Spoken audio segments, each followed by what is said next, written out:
Soyez tous les bienvenus ce matin. C'est un dimanche particulier aujourd'hui. On ne l'a pas encore cité, mais c'est quel dimanche aujourd'hui? La Pentecôte, exactement. Et hier, quand je parlais avec Sébastien, je lui ai dit, mais sur quoi je vais prêcher à la Pentecôte? Il m'a dit, ben, sur la Pentecôte. Mais c'est une bonne idée, Sébastien. Je vais faire ça. Je vais prêcher sur la Pentecôte. Effectivement, on ne peut pas faire autrement que de parler de la Pentecôte lors de ce dimanche merveilleux qui est le dimanche de Pentecôte. Je ne sais pas si la vidéo va suivre là derrière, enfin si l'image va suivre. Et donc, je prends avec vous un texte fondamental, un texte clé qu'on trouve dans le livre des Actes, bien évidemment, où nous allons lire les dernières paroles de Jésus. Elles sont importantes. C'est la dernière promesse qu'il laisse à ses disciples. Dernière parole de Jésus dans Acte 1, versets 4 à 5, et puis le verset 8. Les versets que vous connaissez, mais que j'ai eu à cœur ce matin de reprendre avec vous pour pouvoir parler de cette notion de Pentecôte. C'était une fête juive, la Pentecôte. Et pour nous, maintenant, c'est devenu une autre fête, celle qui nous rappelle la naissance de l'Église. L'Église est née à la Pentecôte par l'effusion du Saint-Esprit. Alors qu'ils se trouvaient en leur compagnie, Jésus leur recommanda de ne pas s'éloigner de Jérusalem, mais d'attendre ce que le Père avait promis. Ce que je vous ai annoncé, leur dit-il, car Jean a baptisé d'eau, mais vous, dans peu de jours, vous serez baptisés du Saint-Esprit. Un peu plus loin, les disciples vont lui poser une question, il va les remettre en place, et puis il va continuer en disant, mais vous recevrez une puissance lorsque le Saint-Esprit viendra sur vous, et vous serez mes témoins à Jérusalem, dans toute la Judée, dans la Samarie, et jusqu'aux extrémités de la terre. Voilà les dernières paroles de Jésus et voilà la dernière promesse que Jésus a faite à ses disciples et nous a faite alors qu'il était à quelques minutes de son ascension, de son départ auprès du Père. Alors la question que l'on peut se poser ce matin, c'est que représente pour nous la Pentecôte? Est-ce que c'est juste un anniversaire, quelque chose dont nous nous souvenons et que nous fêtons, ou est-ce que c'est plus que cela? Est-ce que pour nous, la Pentecôte, c'est une promesse qui est encore d'actualité? Et la réponse que vous allez donner à cette question va déterminer le genre de chrétien que vous serez. Si pour vous, la Pentecôte, c'est juste une histoire ancienne, juste un fait historique marquant qui a permis la naissance de l'Église, mais que ça s'arrête là, vous serez un type de chrétien. Mais si pour vous, cette promesse que Jésus a faite est encore d'actualité aujourd'hui et est encore à vivre aujourd'hui, eh bien vous serez un autre type de chrétien. Des chrétiens historiques ou des chrétiens en vie? À vous de choisir. Est-ce que nous avons encore besoin aujourd'hui de cette plénitude du Saint-Esprit? Oui, on dit oui. Oui, j'entends des oui. Mais concrètement, même si nous disons oui avec la bouche, est-ce que nous disons réellement oui avec le cœur? Nous savons que théoriquement, oui, c'est vrai, nous avons encore besoin de la puissance du Saint-Esprit. Mais qui la recherche? Qui la recherche réellement? Qui prend vraiment du temps pour rechercher cette puissance du Saint-Esprit? Qui soupire jour après jour pour que Dieu le remplisse à nouveau? Nous sommes tous convaincus que nous avons besoin d'être remplis du Saint-Esprit. Nous sommes tous convaincus que Paul nous demande d'être sans cesse remplis du Saint-Esprit. Nous savons tous cela et nous le croyons. Mais que faisons-nous pour vivre dans la plénitude du Saint-Esprit? On en a besoin dans le monde dans lequel nous vivons. Un monde séculier, un monde où c'est de plus en plus difficile de pouvoir témoigner, de pouvoir partager sa foi, un monde où on commence de plus en plus à appeler mal le bien et à appeler bien le mal. On vit dans un monde sans dessus-dessous. Et sans la puissance du Saint-Esprit, frères et sœurs, notre témoignage est creux. Je crois que l'Église a réellement besoin de retrouver cette vitalité, cette vie de l'esprit, afin que son témoignage soit plus que des mots, mais soit assaisonné de puissance et de surnaturel. On a besoin de ça. Certains disent que pour faire grandir l'Église, il suffit de trouver la bonne stratégie, il suffit de trouver la bonne méthode, il suffit d'avoir un bon management, il suffit de lire les derniers livres qui sont sortis sur la croissance de l'Église et bien mettre en pratique les différents conseils qui sont donnés par les spécialistes de la croissance de l'Église. Certainement qu'il faut gérer l'Église convenablement, certainement qu'il y a des choses à mettre en place dans l'Église pour qu'elle soit structurée, pour que l'accueil soit bien organisé, pour que les enfants soient bien encadrés, etc. Mais la croissance de l'Église ne trouve pas sa source dans son organisation ou dans sa gestion. La croissance de l'Église trouve sa source dans la puissance du Saint-Esprit. Parce que l'Église est une œuvre spirituelle. L'Église, c'est plus qu'un club de hockey ou un club de golf ou un club de je ne sais quoi, de pêche. L'Église, c'est bien plus que cela. Même si nous sommes constitués en association pour être en règle avec l'État, même si nous avons des papiers, un président, un secrétaire, un trésorier, même si nous déposons les comptes tous les ans pour être en ordre avec l'État, l'Église, c'est bien plus qu'une association humaine. L'Église, c'est le corps de Christ. L'Église, c'est une œuvre spirituelle. Et une œuvre spirituelle ne peut grandir que par l'Esprit. C'est l'Esprit qui fait grandir l'Église. C'est l'Esprit de Dieu qui ajoute à l'Église. On trouve cela dans Actes 9, 31. L'Église était en paix. Désolé, ce n'est pas hyper lisible. C'est toujours mieux sur l'écran d'un iPad, c'est bizarre. L'Église était en paix dans toute la Judée, la Galilée et la Samarie. L'Église s'édifiait. Elle marchait dans la crainte du Seigneur et grandissait grâce à l'aide du Saint-Esprit. Frères et sœurs, si le Saint-Esprit se retirait de ce lieu, nous serions morts. Nous serions morts. Nous avons besoin de l'Esprit de Dieu. Nous avons besoin de plus de l'Esprit Saint dans nos vies personnelles. Nous avons besoin de plus de l'Esprit Saint dans nos couples, dans nos maisons, dans nos familles. Nous avons besoin de plus de l'Esprit Saint dans l'Église. Parce que c'est une œuvre spirituelle. Oui aux méthodes, oui aux stratégies, oui à une bonne gestion. Mais en mettant le Saint-Esprit de côté, nous allons droit dans le mur. Nous avons besoin de cette puissance du Saint-Esprit. Lorsque le Saint-Esprit est descendu à la Pentecôte sur ses disciples apeurés, enfermés dans cette chambre haute, tellement ils avaient la pétoche. Lorsque le Saint-Esprit est descendu sur ses disciples complètement affolés, apeurés, un miracle extraordinaire s'est produit. Ces hommes ont littéralement été transformés. L'Église est née et il y a eu un mouvement missionnaire sans ampleur. La naissance de l'Église, ça a fait comme une traînée de poudre. Ce n'était pas à cause de l'éloquence des disciples. Ce n'était pas à cause de leur don naturel. C'est parce que le Saint-Esprit se servait d'eux. C'est parce qu'ils étaient remplis du Saint-Esprit que leur témoignage était appuyé par des signes et par des prodiges. Nous sommes une église de Pentecôte. Vous savez ça? Il y en a peut-être qui ne s'en rendent pas compte parce qu'on pourrait parfois se demander.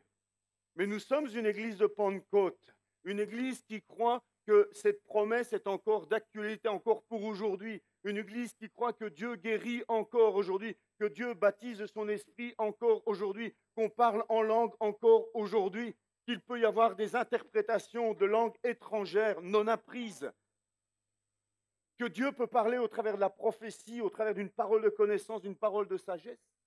Nous croyons tout cela. Amen. Pourquoi ne le vivons-nous pas?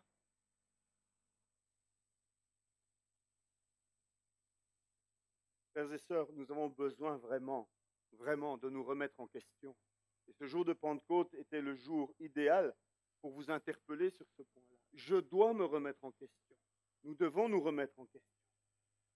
Et ne pas nous laisser vivre. Nous avons une tendance à nous laisser vivre. En fait. L'Église a tendance à se laisser vivre. Tout va bien. Tout va bien, pourquoi on s'en ferait? Tout roule. On n'a aucun souci, les finances vont bien, on nous laisse vivre notre foi tranquille, tout va bien. Ne faisons pas de vagues, ne faisons pas de remous. Laissons aller la barque sur le courant. Je ne pense pas que c'est le plan que le Seigneur a pour notre Église.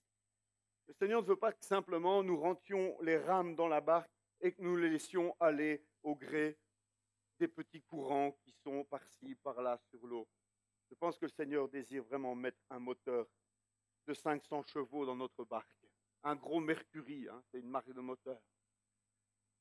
Le moteur du Saint-Esprit.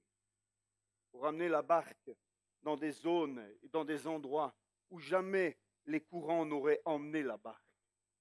Nous avons besoin de ce Saint-Esprit pour aller plus loin. Vous savez, beaucoup de gens se disent, oui, mais aujourd'hui, c'est plus difficile qu'avant. L'Église primitive, c'était quand même plus facile pour eux. Et ils avaient tout à disposition, ils avaient vu le Seigneur. Enfin bon, voilà, on leur trouve toutes sortes d'excuses. J'aimerais vous rappeler que l'Église primitive est née dans une situation, un climat politique, économique et social bien plus difficile que le nôtre. Bien plus difficile que le nôtre. L'Église est née en milieu et dans une période d'occupation brutale par les Romains. Pardon.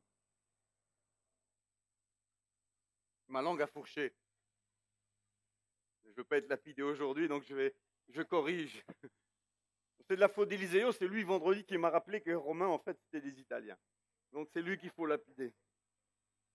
L'Église primitive est née dans un contexte que vous ne pouvez pas imaginer. Les gens étaient pauvres. Et non seulement ils étaient pauvres, mais en plus on leur prenait des taxes. Ils étaient sous une tutelle sans pitié. Les Romains étaient reconnus pour être vraiment très durs. Ils étaient dans un milieu et un contexte hostile au niveau religieux. Les Juifs étaient réellement opposés à cette secte, comme ils l'appelaient. C'était vraiment un moment difficile. Et si on parle des mœurs, parce qu'on pourrait aussi se demander, oui, mais et les mœurs? Croyez-moi, frères et sœurs, les mœurs romaines et grecques de l'époque n'étaient pas non plus piquées des vers. On allait se prostituer au temple. On allait voir les prostituées pour rendre un culte à Dieu. C'était terrible au niveau des mœurs aussi.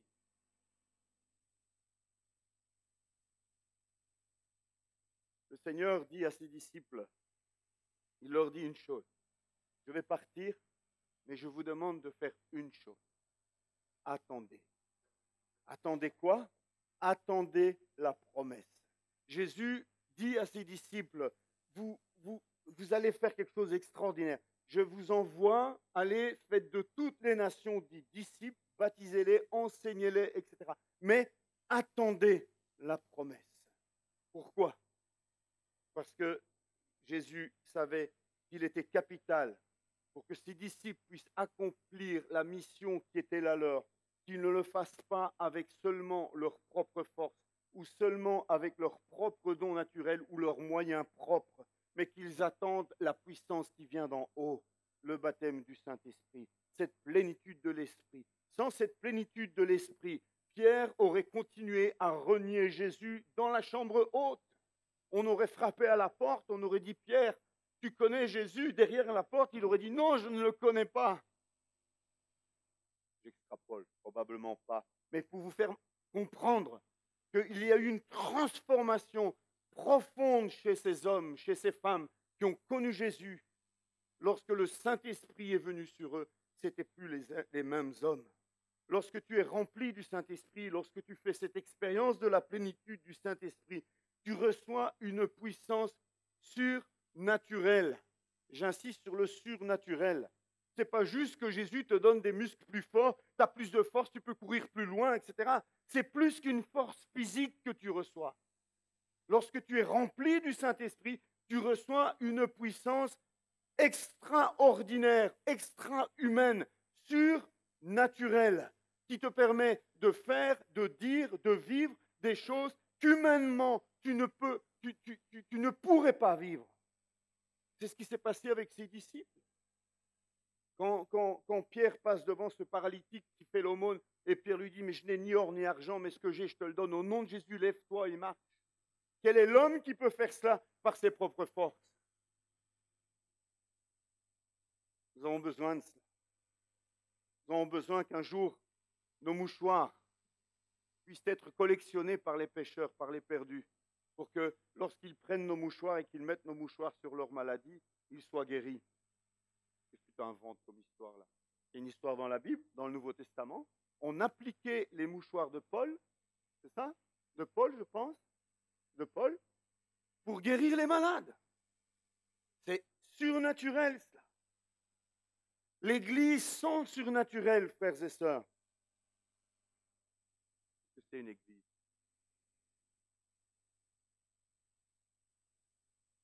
Nous avons besoin de rechercher ce surnaturel. Nous avons besoin d'avoir faim et soif de ce surnaturel. Il est important, il est urgent que l'Église se réveille. Et le jour de Pentecôte, c'est le bon jour pour se réveiller et pour dire Seigneur, pardon, parce qu'on a voulu le faire par nos propres moyens, avec nos méthodes, avec nos intelligences, avec nos bons petits bouquins, avec tout ce qu'il y a. On prend ce qui marche ailleurs et on essaie de... Alors que ce que le Seigneur veut qu'on fasse, c'est marcher par l'Esprit. Lorsque le disciple est rempli du Saint-Esprit, il est transformé au plus profond de son être. Il y a une transformation qui s'opère en lui. Dieu le change, le Saint-Esprit le change à l'intérieur. Il n'y a qu'à regarder la vie des disciples. Il y a eu une transformation radicale et profonde dans la vie des disciples de Jésus. Je reprends Pierre, mais on pourrait en prendre d'autres. Lorsqu'ils ont été remplis du Saint-Esprit. Un changement radical et profond. Et enfin, le disciple rempli du Saint-Esprit devient un témoin puissant. Un témoin, mais pas n'importe quel témoin. Témoins, nous pouvons tous l'être. Même sans être remplis du Saint-Esprit, nous pouvons être témoins. Comprenez cela? Sans être rempli du Saint-Esprit, tu peux témoigner. Mais si tu veux un témoignage puissant, il faut la dimension de l'Esprit en plus. C'est ce que le baptême du Saint-Esprit nous apporte. Une puissance surnaturelle, une transformation profonde et radicale et un témoignage puissant. Un témoignage qui porte du fruit. Tu parles avec une personne, tu es en train de lui parler du Seigneur, et pendant que tu es en train de lui parler du Seigneur, tu as l'Esprit Saint qui te montre un problème dans sa vie, qui te montre quelque chose caché dans le fond de son cœur, et qui te permet de lui révéler et de lui dire, le Seigneur me montre que tu te caches derrière tel problème, que tu es en train de camoufler ceci dans ta vie, ou que tu te débats avec tel souci dans ta vie. Comment tu sais ça?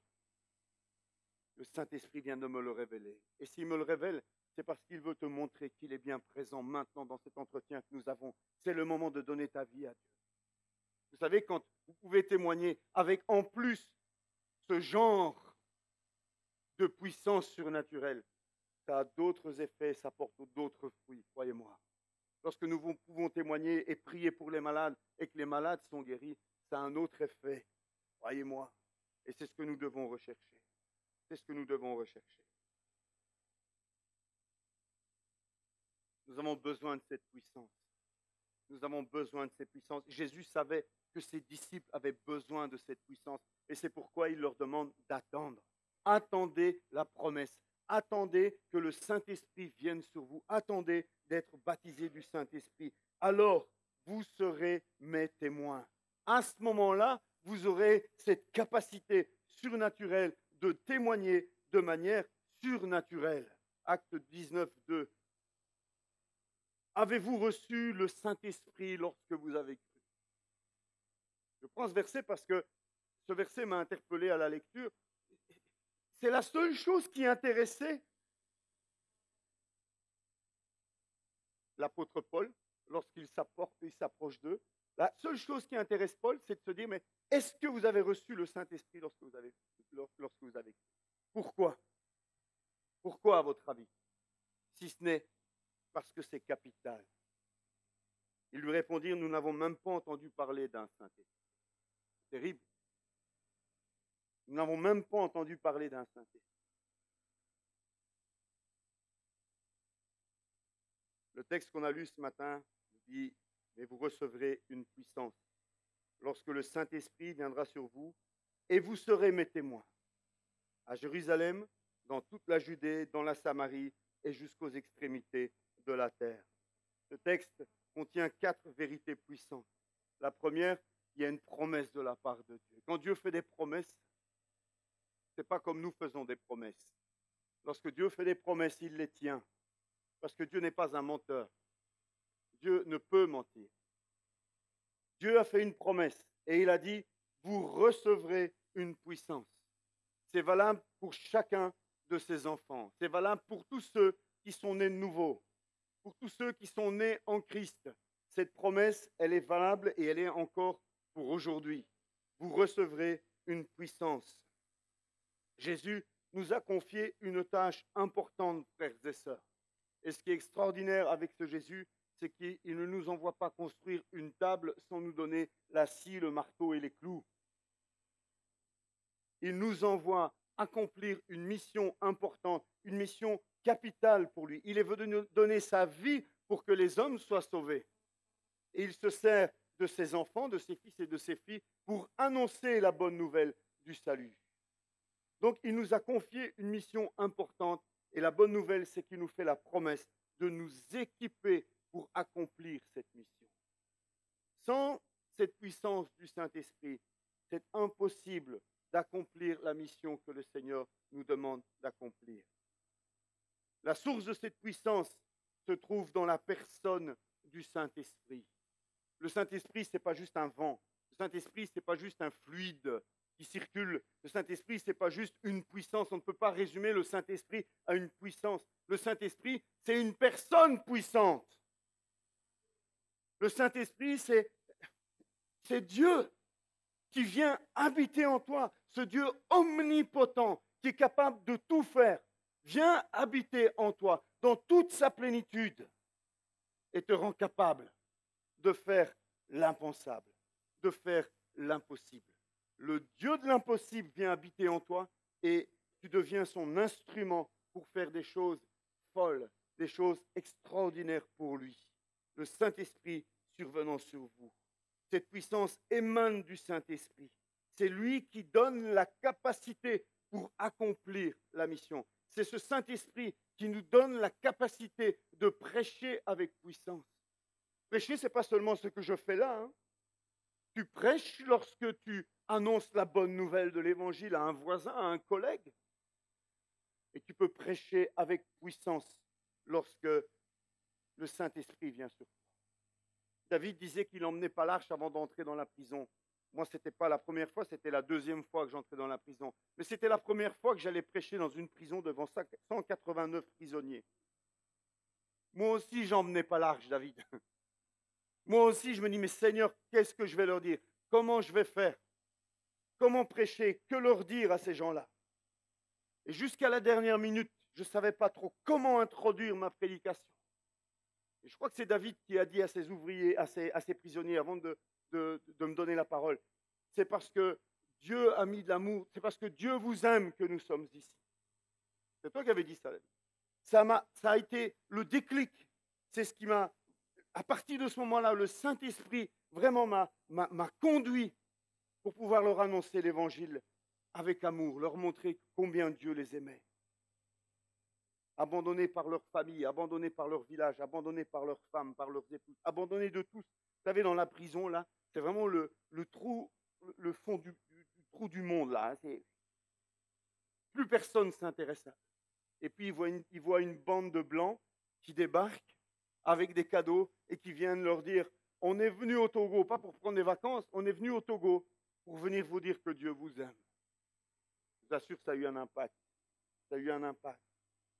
À la fin de la prédication, il y avait une centaine de mains levées et des hommes en train de pleurer parce qu'ils venaient de faire la prière de repentance, qu'ils avaient reçu Christ dans leur vie. Ce n'est pas le résultat de simplement la prédication, c'est le résultat de l'action puissante du Saint-Esprit au moment de la prédication. Nous avons besoin de prêcher avec puissance, nous avons besoin de témoigner avec puissance, nous avons besoin de dire avec puissance ce que Dieu fait dans nos vies. Le Saint-Esprit nous donne la capacité d'être les témoins de Christ. Moi, je me souviens qu'avant le baptême du Saint-Esprit, je n'osais pas témoigner. J'avais peur, j'avais honte. Les seuls moments où j'osais témoigner, c'est quand j'avais bu. C'était un peu bizarre. J'allais à l'église, mais ma vie n'était pas tout à fait en ordre. Je venais le dimanche au culte, j'aimais Dieu, j'avais envie de lui plaire, j'avais envie de lui obéir, mais j'étais très attiré encore par le monde. Et le dimanche, j'allais au culte, et le lundi, je faisais guindaille à l'université, faculté de médecine vétérinaire, bien réputée pour cela, et je buvais, et je m'en voulais. Et quand j'avais bu, ma langue se déliait. Et je disais à mes copains, mais qu'est-ce que j'ai encore fait? Moi, j'aime Jésus. Jésus, il est mort pour moi et je suis saoul. Et c'était bizarre. C'est mes copains le lendemain qui me disaient, t'as encore bu hier, tu nous as encore parlé de ton Jésus. Mais lorsque le Saint-Esprit est venu sur moi, lorsque j'ai été baptisé du Saint-Esprit, Albert était là, il est témoin, j'étais un autre homme. Un autre homme. C'était en plein milieu de la journée, j'étais à jeun. Je n'avais pas bu. J'étais à jeun, j'ai quitté le bureau du pasteur Albert et du pasteur Roger, j'avais l'impression de flotter sur un nuage. Je suis allé directement au cercle des étudiants, là où on buvait toute la journée. À jeun, je suis entré dans le cercle des étudiants et je leur ai témoigné de ce que je venais de vivre. Je leur ai dit que je voulais devenir pasteur, que j'allais partir au collège biblique, que Jésus était mort pour eux. Je ne me reconnaissais pas. C'est la puissance du Saint-Esprit qui fait ça. Tu as peur de témoigner? Cherche à être rempli du Saint-Esprit. Recherche cette puissance qui vient d'en haut. Le Saint-Esprit est celui qui nous donne la capacité d'accomplir les œuvres de Jésus. Je ne pourrai jamais marcher dans les traces de Jésus par mes propres forces. Je ne pourrai jamais accomplir par mes propres forces ce que Jésus a accompli. Mais si je me laisse conduire et diriger par le Saint-Esprit, si je me laisse remplir par le Saint-Esprit, et si je fais ces choses-là par la puissance du Saint-Esprit, alors je pourrai faire les œuvres de Jésus. Jésus a dit, vous ferez des œuvres plus grandes encore que les miennes. C'est ce qu'il a dit. C'est possible par la puissance du Saint-Esprit et uniquement par la puissance du Saint-Esprit. Pas par des méthodes, pas par du management, mais par la puissance du Saint-Esprit. Et enfin, cette puissance du Saint-Esprit, ce Saint-Esprit me donne la capacité aussi de faire avancer le royaume de Dieu. Le but de cette puissance, frères et sœurs, et je vais insister un petit peu là-dessus ce matin, parce que bien souvent, on veut être baptisé du Saint-Esprit, mais on ne sait pas très bien pourquoi on veut être baptisé du Saint-Esprit. On veut être baptisé du Saint-Esprit parce qu'on a entendu dire qu'il fallait être baptisé du Saint-Esprit. On veut être baptisé du Saint-Esprit parce qu'on a entendu dire que grâce à ça, on pourrait prier pour les malades, faire des miracles, vivre des choses extraordinaires. Mais j'aimerais vous rappeler ce matin que le but premier du baptême du Saint-Esprit, c'est de faire de nous des témoins. Et si tu n'as pas envie de témoigner, je ne vois pas pourquoi tu serais baptisé du Saint-Esprit.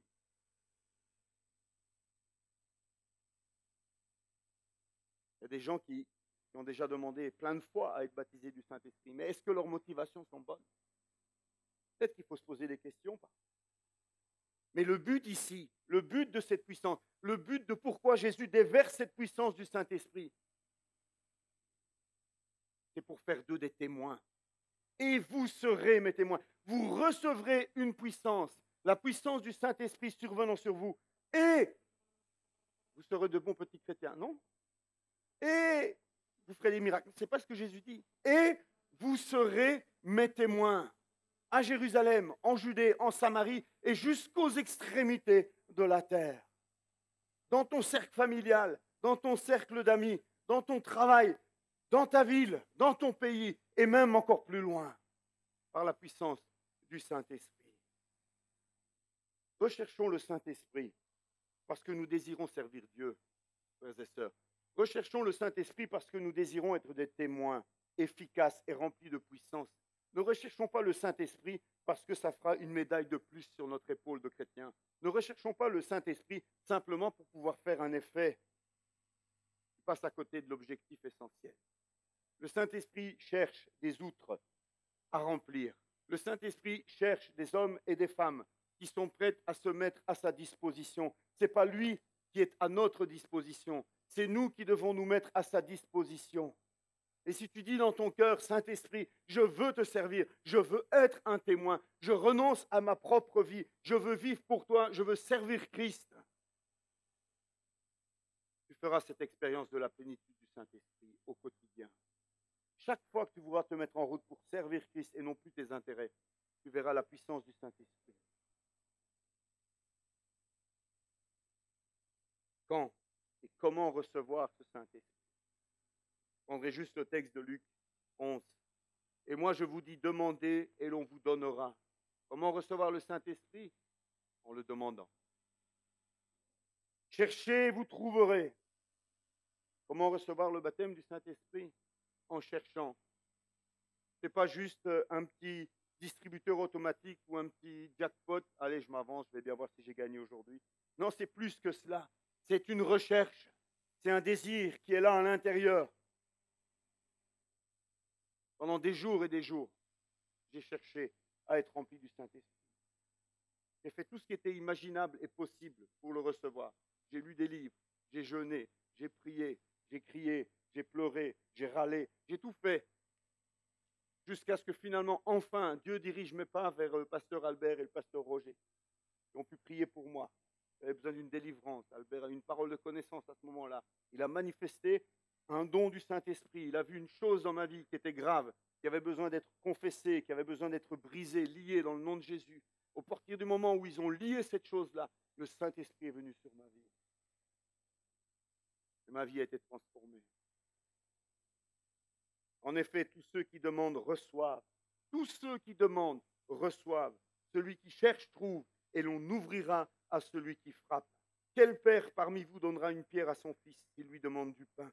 Ou bien s'il demande un poisson, lui donnera-t-il un serpent au lieu d'un poisson? Ou bien s'il demande un œuf, lui donnera-t-il un scorpion? Si donc mauvais comme vous l'êtes, vous savez donner de bonnes choses à vos enfants, le Père céleste donnera d'autant plus volontiers le Saint-Esprit à ceux qui le lui demandent.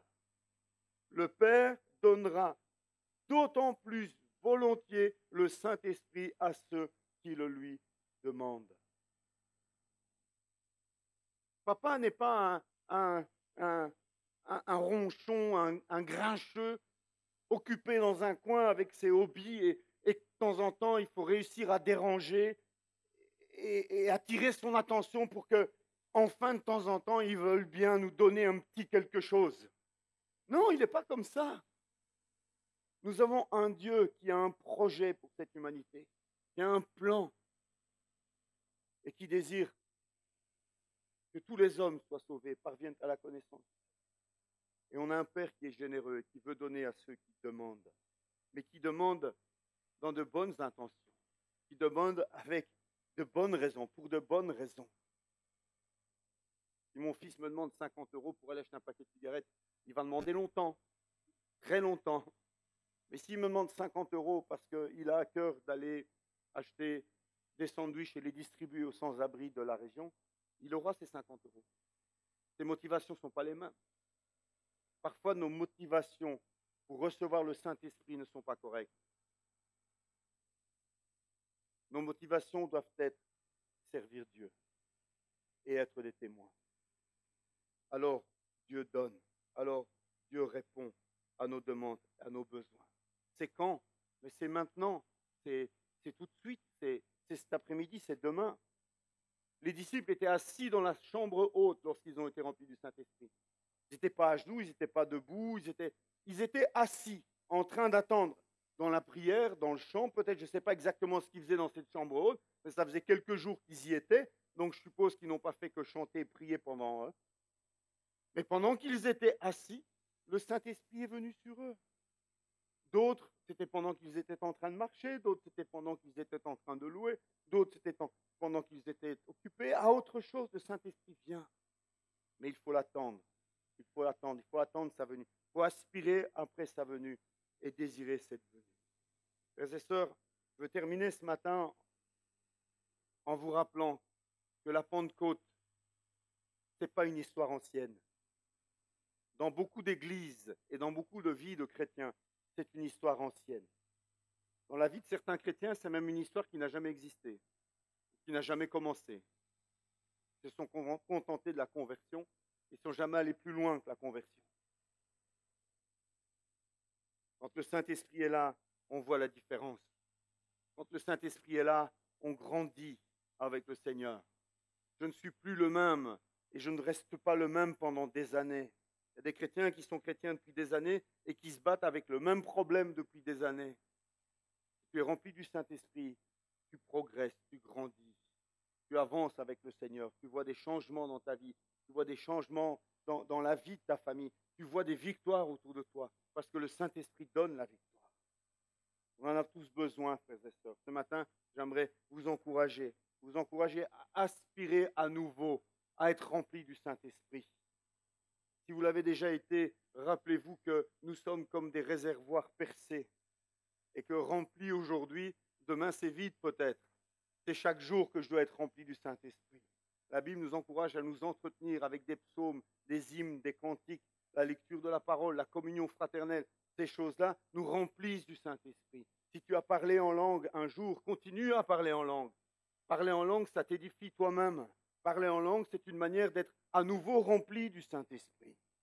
Et si tu n'as jamais fait cette expérience-là, eh bien, je t'encourage à la rechercher avidement, vraiment. Comme ces disciples qui étaient là dans l'attente du Seigneur. Seigneur, nous ne sortirons pas de ce lieu tant que nous n'aurons pas reçu la promesse que tu nous as faite. Nous n'osons pas y aller comme ça et ça ne marche pas. Nous avons besoin de cette puissance qui vient d'en haut. Et les disciples ont été exaucés. Ils ont reçu cette puissance. Et ils ont, la Bible dit, bouleversé le monde. J'aimerais bien savoir ce que vous vous racontez. Ça a l'air super passionnant. On en parlera après. Ils ont bouleversé le monde, dit la Bible. Est-ce que vous n'avez pas envie d'être de ceux qui bouleversent le monde? Ou bien vous voulez continuer à être des chrétiens transparents, invisibles, insignifiants, sans impact, sans aucune influence autour de vous? Nous ne sommes pas appelés à ça. Nous sommes appelés à rayonner dans ce monde et à marcher par la puissance du Saint-Esprit. J'aimerais qu'on prie ensemble ce matin.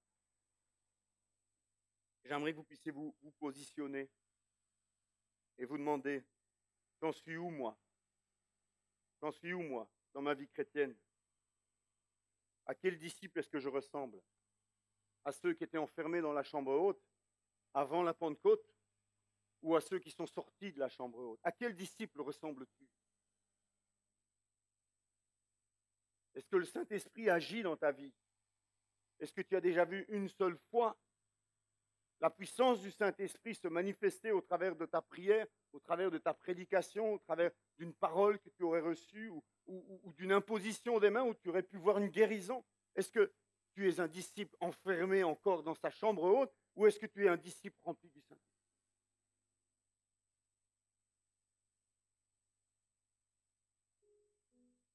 Pense à la parabole des vierges folles.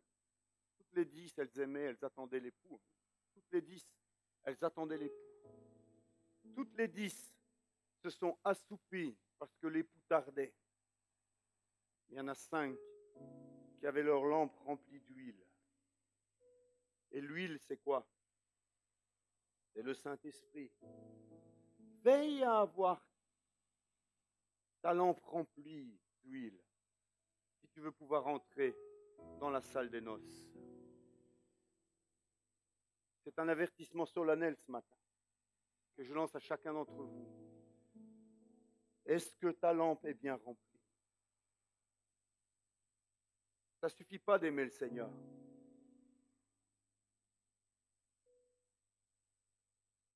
Seigneur, merci pour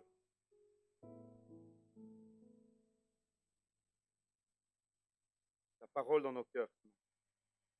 Merci pour cette Pentecôte d'il y a 2000 ans que nous propose encore aujourd'hui.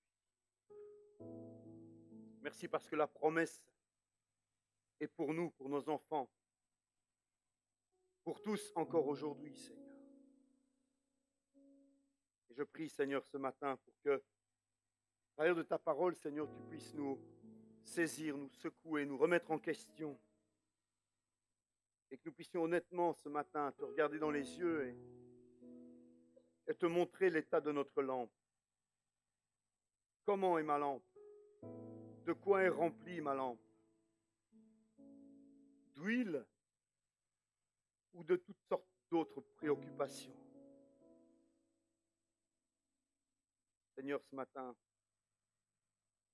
je veux t'inviter à remplir ma lampe. Je veux sortir de cette lampe tout ce qui a pris la place du Saint-Esprit. Et je veux être un témoin. Fais cette prière ce matin. Je ne vais pas faire d'appel. Mais je t'invite à prier dans ton cœur, maintenant. Et avoir une conversation avec le Seigneur. Je t'invite à lui demander de venir dans toute sa puissance te remplir. Je t'invite à vivre dans cette attente du Saint-Esprit, dans cette soif de vivre cette plénitude et de voir les effets de la présence du Saint-Esprit au quotidien dans ta journée. Seigneur, merci parce que la promesse est encore pour aujourd'hui. Merci Seigneur de ce que ceux qui ont faim et soif, tu leur donnes à manger, tu leur donnes à boire. Merci parce que ceux qui cherchent, tu les aides à trouver, parce que ceux qui frappent, tu leur ouvres. Merci Seigneur. Saint-Esprit, nous voulons t'inviter dans cette communauté, dans cette église. Nous voulons t'inviter, Saint-Esprit. Nous voulons que tu reprennes toute la place, toute ta place. Saint-Esprit, nous voulons te donner les rênes de nos vies, te donner les rênes de cette église. Saint-Esprit, nous voulons que tu puisses à nouveau t'exprimer au milieu de nous, parler au milieu de nous, au travers de la prophétie et des autres dons spirituels. Saint-Esprit, nous voulons que tu viennes dans toute ta plénitude, dans toute ta puissance, que tu viennes glorifier le Père et le Fils au milieu de nous. Nous voulons t'accueillir à nouveau, Saint-Esprit. Merci, Seigneur. Merci, Seigneur. Je prie pour ceux, Seigneur, qui dans leur cœur désirent être baptisés du Saint-Esprit, désirent faire cette rencontre, vivre cette plénitude. Je prie, Père, vraiment pour que leur désir soit sincère ce matin. Je prie, Père, pour que leur désir soit épuré de toute fausse et mauvaise motivation. Je te demande de faire grandir ce désir en eux, l'ancrer profondément en eux. Et que, Seigneur, ils ne te lâchent pas. Ils ne te lâchent plus, Seigneur, tant qu'ils n'ont pas reçu la promesse. Merci, Seigneur, de les fortifier ce matin, de les encourager. Merci, Seigneur, de poser ta main sur eux. Dans le nom de